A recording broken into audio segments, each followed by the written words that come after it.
చూడండి ఫ్రెండ్స్, సాబ్దాన్ గంజి సాబ్దాన్లు ఉడకబెట్టి మొత్తం అలా చేసి గంజి చేసి మొత్తం ఇక ఉజాలా కలిపి బట్టలకు అయితే వేసా ఫ్రెండ్స్. ఈరోజు అయితే ఇక సొరకాయ కూర వండుతున్నా. ఏంటంటే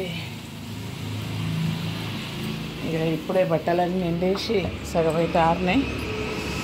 ఇక బట్టలన్నీ నీట్గా ఇలా నిటారుగా తాడగట్టేసి ఉజాలా కలిపి సాబ్దాన గంజిలో ఇవన్నీ అయితే నీట్గా వేసుకున్నా ఫ్రెండ్స్.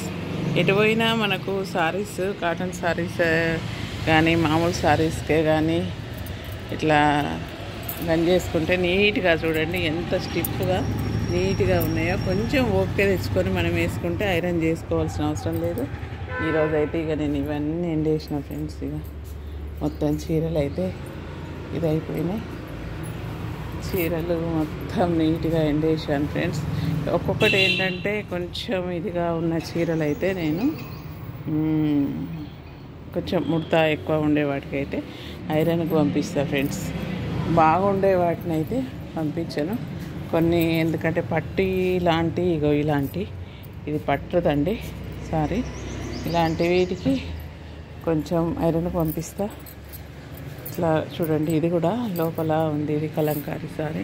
దీనికైతే అవసరం లేదండి. కొంచెం మనం ఐరన్ ఇంట్లో చేసుకున్నా పర్వాలేదు, మత్త పెట్టి కొంచెం ఇది చేసినా పర్వాలేదు. ఇంకా కొన్ని చీరలు అయితే ఉన్నాయి ఫ్రెండ్స్. ఏంటంటే వీటికి కూడా ఐరన్ అవసరం లేదు.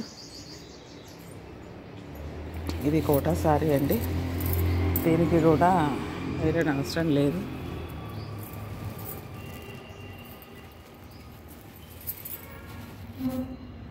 ఈ సారీ కూడా నారాయణపేట సారీ అండి ఇది. దీన్ని కూడా చూడండి ఎంత నీట్గా ఎండేస్తే అంత నీట్గా మనకు చీరలు కొంచెం మొత్తం పెట్టుకుంటే సరిపోతుందండి. ఇక ఇది కూడా బనారస్ సారీ అండి, దీనికి కూడా వేశాను లైట్గా. ఏంటంటే ఇది దీనికి ఎట్లాగో స్టిఫ్గానే ఉంటుంది, కాకపోతే నేను కొంచెం మళ్ళీ వాష్ చేశాను కాబట్టి దీనికి కూడా వేశాను. ఒక్క చీర మాత్రం ఐరన్కి పంపాల్సి ఉంటుంది. ఏంటంటే 50 రూపీస్ అటండి, ఒక్క చీరకు 50 రూపీస్ అట. నాకైతే అమ్మ అనిపిస్తుంది. అందుకే అన్నట్టుగా సాధ్యమైనంత వరకు ఒక గంట సేపు అయినా కానీ వీటితో నేను ఇక ఇది చేసుకొని చీరలన్నీ ఇది చేస్తానండి. ఒక 3 మంత్స్కి ఒకసారి, అట్లా 2 మంత్స్కి ఒకసారి అటు ఇటు వెళ్ళినప్పుడు కడతాం కదండి. దేనికైనా చీరలన్నీ మనకు ఎటుపోయినా చీరలతోనే ఇది ఉంటుంది కదా. వీటికి కూడా అవసరం లేదండి ఐరన్, కొంచెం మత్త పెట్టేస్తే బాగుంటాయి. ఉంటానండి. ఏదేమైనా మనం కొంచెం శ్రమ పడితేనే కొంచెం మనకు ఇదిగా ఉంటుంది. దేని లోపలైనా మొత్తం ఐరన్కి ఇవ్వాలంటే ఒక 500-600 అవుతాయి. ఒక 2 చీరలకు 100 రూపాయలు అన్నట్టుగా, ఏదో కొంచెం పొదుపు చేద్దాం అన్నట్టుగా నేనైతే ఎప్పుడు ఇలాగే చేసుకుంటా ఫ్రెండ్స్. చీరలు మొత్తానికైతే చూడండి ఎంత స్టిఫ్గా ఉందో చీర, ఎంత నీట్గా వచ్చిందంటే అంత నీట్గా వచ్చింది. కాకపోతే తాడు ఇట్లా మనం లైను మంచిగా కరెక్ట్గా కట్టుకోవాలండి. కట్టుకుంటేనే చీర లైన్ ప్రకారం వస్తుంది. ఏ రకంగా హాఫ్గా వేసినా ఇట్లా ఫుల్గా వేసినా కూడా మనకు నీట్గా వస్తుంది. తాడు మాత్రం నీట్గా కట్టేసుకొని చీరలు ఎండేస్తే మంచిగా వస్తాయి ఫ్రెండ్స్. చూడండి ఎలా ఉన్నాయో.